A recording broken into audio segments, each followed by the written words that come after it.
Hello, this is Sarah and welcome back to my channel. In this video, I'll be showing you how to make the giant paper hibiscus.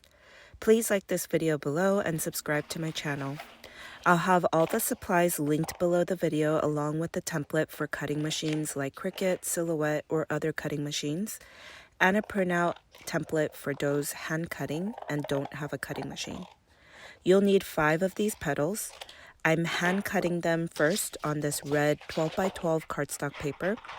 Next, I have a screen recording of how I uploaded the petal shape to my Cricut design space and to try to get it as big as possible for those that are trying to have the petals cut with the Cricut. Make sure the lock icon is locked, adjusting the size, and roughly put 12.6 inches in height, which will automatically adjust together with the width.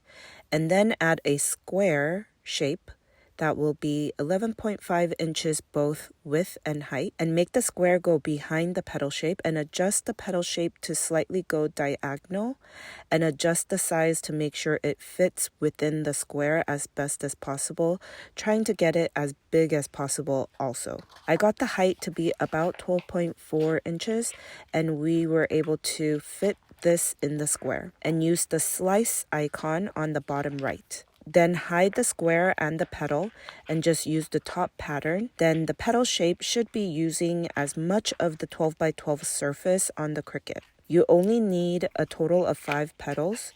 Take each petal and fold in half and start rolling up and gently creasing together as you roll the petal, trying to crinkle only the top half of the petal. Make sure you are being gentle so it doesn't tear the paper. Then gently open it back up and help slightly curl back the petals. I only shape and crease the top half, so when you open it up, the crinkle is only on the top half. Do the same shaping to a total of 5 red petals. Next, I'm showing you how I colored my other version. I feel the hibiscus could be a solid color or have a gradient color on the bottom. This paper I'm using is off-white cardstock paper that is 12 by 24 inches, which makes it a little bigger. I add a coral color with some red and yellow watercolor. Then I go back and add some red on the bottom and try to blend it out. I only like this part when there aren't that many petals to work with, and since the hibiscus only has 5 petals, it seems to be okay to paint it. You will need to do the front and back and let it dry for 5 sheets before going on. Then I just hand cut this by using the one I had cut on a 12 by 12 sheet and use it as a reference to make it a little bigger.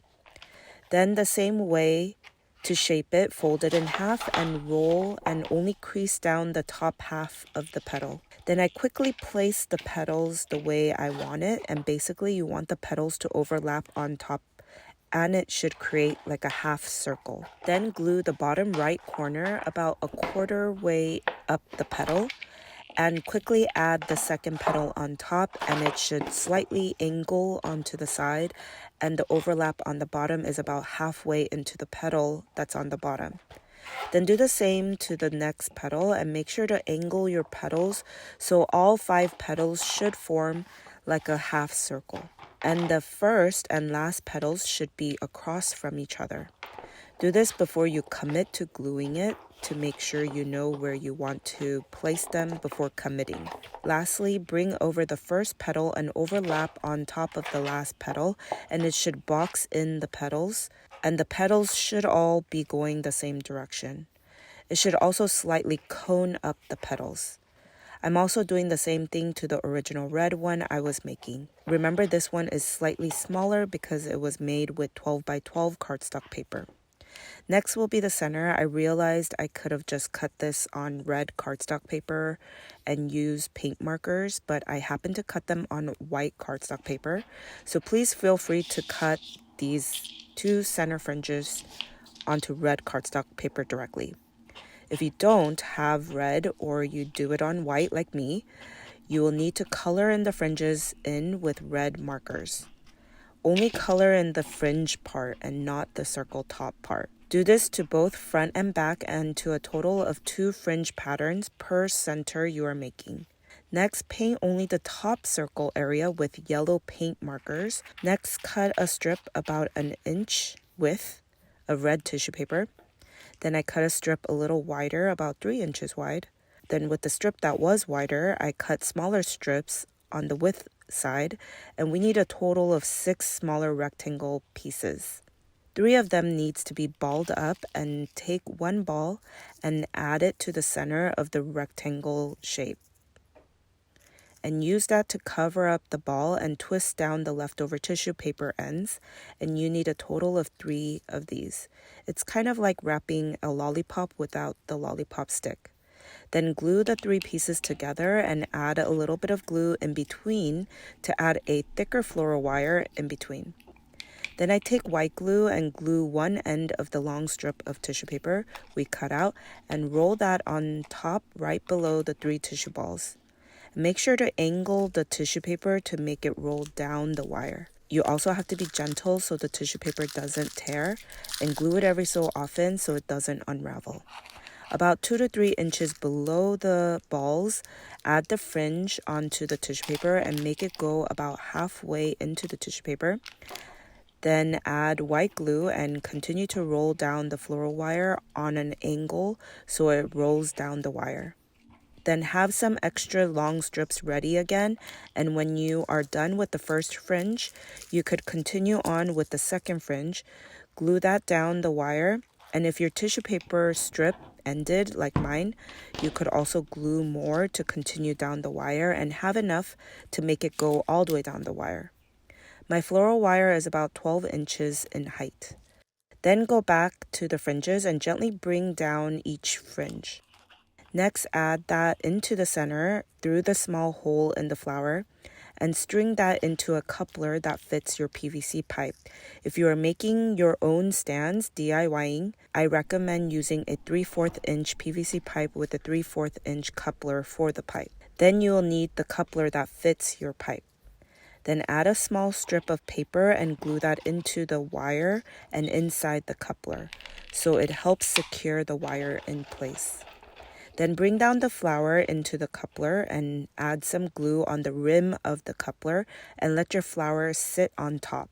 Then go back and use masking tape to tape down the coupler to the petals and go around the coupler to fully secure the coupler in place. Then there are bottom leaves, and you could start with 5 leaves and do more if you need more to cover up, and glue that onto the coupler and onto the petals. These leaves will help secure them together.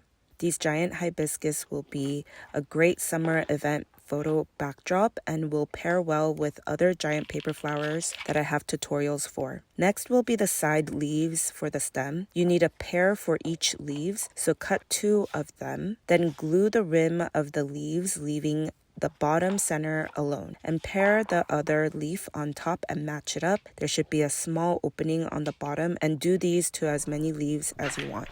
Next, I'll be showing you the giant flower stand and stem kit for the base.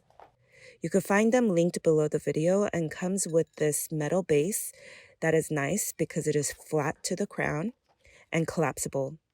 Comes with the screws so you can screw the rod, and I also provide this green paper to cover the metal. I tried painting it before, but it just chips off the metal, so this paper works fine. And you could add the grass bundle if you want and add your pipe. The pipe that I provide will be flexible, and it's flexible, but it also holds the shape once you shape it. But I will also show you how to DIY this.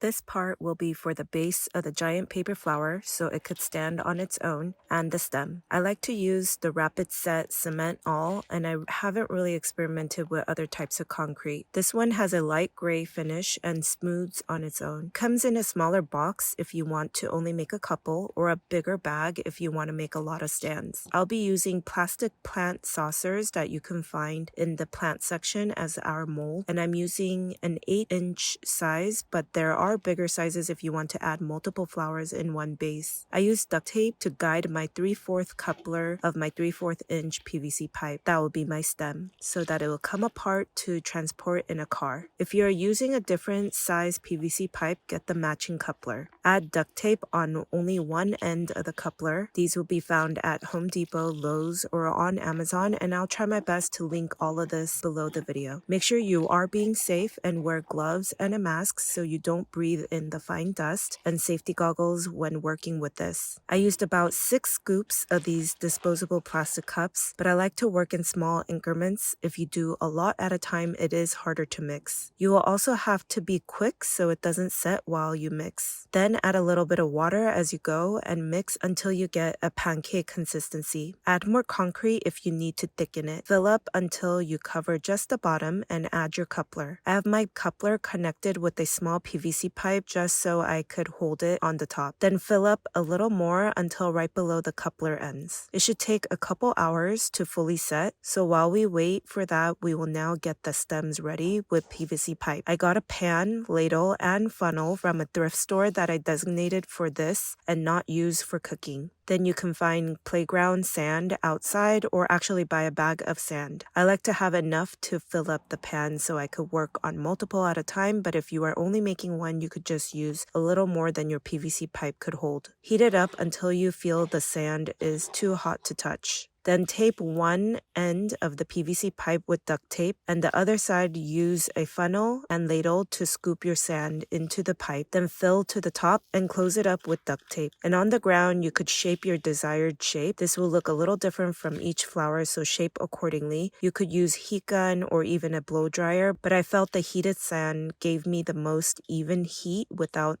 kinking the pipe. Next, cut a strip of green crepe paper and glue and wrap your PVC pipe that will be your stem for the flower. You'll be stretching the crepe paper and gluing every so often so it doesn't unravel. And if you want to attach leaves in the middle of the stem, you could add floral wire with masking tape on the middle of the pipe and cover up with the crepe paper. Next, you could add your leaves on the floral wire and add your finished flower on top. Make sure to check out my other giant paper flower tutorials. Please like this video below and subscribe to my channel. Thank you for watching.